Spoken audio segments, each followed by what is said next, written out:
dan tafriq. Ni. Apa maksud dia? Nak membezakan di antara yang melampau di sini melebihi had batasan syariat, itu maksud melampau. Tafriq iaitu culah ataupun melampau juga tapi tidak mematuhi syarak. Saya nak bagi contoh supaya kita insya-Allah lebih membuka minda. Dalam bab ketauhidan, sebab kita nak bicara akidah dan bahaya ajaran ekstrim dan juga sesat. Bila kita sebut dan beriman Tuhan kita Allah, maka jangan melampau. Melampau macam mana? Jangan pula kata Allah dua. Jangan pula kata Allah bertempat. Jangan pula kata Allah berjisim, duduk dekat atas langit, duduk dekat atas aras, ataupun zatnya ada di mana-mana, ataupun ada anak bagi Allah. Macam orang Yahudi, orang Nasrani mengatakan waqalatil yahud wan nasara nahnu abna'ullah, kami adalah, mereka mengatakan, telah berkata orang Yahudi, orang Nasrani, kami adalah anak Allah. Walaupun dia sebut Tuhan dia Allah, tapi mereka tak beriman kerana hulu melampau, maka dia tidak dikira sebagai beriman. Seterusnya yang disebut tafriq juga melampau sebenarnya. Contoh dalam bab amal ibadat. Amal ibadat nama dia solat.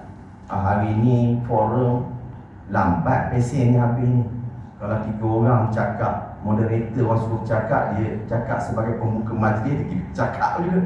Ni mahu habisnya pukul 12. Sebab tuan-tuan kena faham ya, permit orang bagi ceramah jangan lebih pukul 12. Jadi jangan lebih pukul 12. Jadi kena kunci pintu, jangan bagi orang keluar. Dengar betul-betul, ambil manfaat. Tapi tak sampai pukul 12 sunat khawatir tak. Contohnya solat maghrib, solat isyak nanti. Kita kurangkanlah sikit sebab lama sangat ceramah, kita buat 2 rakaat je lah. Jadi syiah lah pula. Dia jamak selalu maghrib dengan isyak. Ni nak cerita juga bahaya syiah juga melampau juga. Memudah-mudahkan sehingga membatalkan akan syariat. Jadi pegangan kita wasatiyah adalah ahli sunnah wal jamaah. Daripada sudut teologinya, akidahnya pada al-asy'ariyah wal maturidiyah. Itu jelas. Nanti pihak masjid akan edarkan, ada brosur daripada Jabatan Agama Islam Selangor, ajaran sesatnya siapa ahli sunnah wal jamaah. Sebab ada orang ni tak kenal asy'ariyah maturidiyah ada. Dia pergi masjid dah berapa lama dah. Tak apa, tak kenal, tak ada masalah, bukan dosa pun sebenarnya. Tapi untuk menjaga diri kita kena kenal. Tapi sebenarnya kita dah tahu dan kita berpegang, kita ni asy'ariyah yang belajar sifat 20 tu lah. Wujud, kidam, baqa, mukhalafatu ta'ala lil hawadis. Sifat wajib, sifat mustahil, sifat buat amalan tahlil, talqin, baca yasin malam Jumaat, sambut maulid. Itu dia. Tapi ada tak aliran fahaman yang kata, ni bid'ah sesat ni Nabi tak buat. Yang bercakap bukan calon-calon orang, tuan-tuan yang membuat. Yang ada title mufti Pasir Berdengar, title doktor. Betul. Orang awam tertipu dah dengan isu-isu credibility ataupun title yang ada pada diri mereka. Takkan salah ni ustaz. Ini tiap-tiap hari keluar TV ni, tiap hari keluar TikTok ni. Asyik main TikTok ada memanjang. Okey, saya tak nak memanjangkan. Ini ramai ahli panel kita nak bangun betul-betul gigi Wahabi, Syiah, Khawarij, Mu'tazilah, dan nak menceritakan tentang ahli sunnah wal jamaah untuk kita ulang kaji semua dah. Akidah Asy'ariyah Maturidiyah. Fiqh ikut Syafi'i, Muhammadi mazhab yang lain. Tasawuf ikut jalan Imam Junaid Al-Baghdadi, Imam Al-Ghazali, Imam Ar-Rifai dan selain daripada. Cukup. Kalau ada aliran fahaman yang kata sesat masuk api neraka, hati-hati, break dulu. Jangan cepat ikut.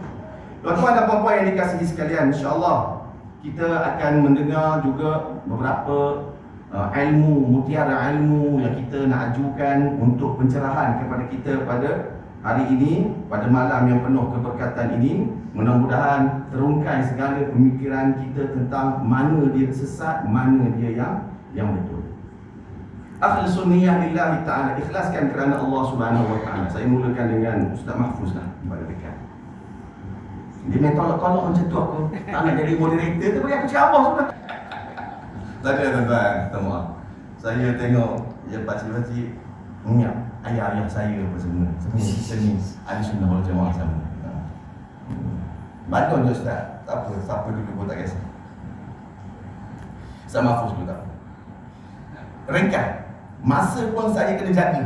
Saya dengan Ustaz Mahfuz ni dah, Ustaz Haji Syahrul ni dah beberapa banyak kali dah. Masa tu asyik panjang je. Patah bagi mic selesai ni. Bergerak ni kadang-kadang. Tapi masa ni kena jaga. Bukan jaga apa, banyak tak apa.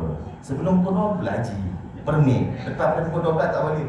Terima kasih kepada sebahagian daripada sahabat-sahabat anggota yang turut hadir bersama dengan kita hari ini, alhamdulillah. Okey. Ustaz Mahfuz, barakallahu fikum, qawakumullah wa hafizakumullah. Mudah-mudahan Allah Taala berkati kita semua, malaikat mendoakan keampunan pada kita semua untuk jaga diri kita dan anak-anak kita. Itu je. Okey Ustaz, apakah definisi, saya gabungkan soalan ini. Apakah definisi takrifan wasatiyah? Kita sebut wasatiyah daripada perspektif Al-Quran dan juga hadis untuk dipegang oleh kita umat Islam. Maksudnya apa dalil Quran kan zaman sekarang ni? Mana dalil? Kau taklid, mana dalil? Orang awam mana ada dalil? Okey, mana dalil Asy'ariyah wal Maturidiyah? Dan boleh juga Ustaz terangkan juga metod wasatiyah yang disebut Asy'ariyah Maturidiyah. Dalil daripada Quran, hadis. Mana dalil yang kita kena berpegang dengan pegangan wasatiyah yang disebut, yang dalilnya daripada Quran dan juga hadis, dan juga dalil yang menyatakan tentang kebenaran al-Asy'ariyatu wal Maturidiyah. Falyatafaddal mashkur. Silakan Ustaz. 15 minit baik proses sekarang. Alhamdulillah. Tak apa Ustaz ni dia saja buat, dia nak cakap dulu. Boleh Ustaz.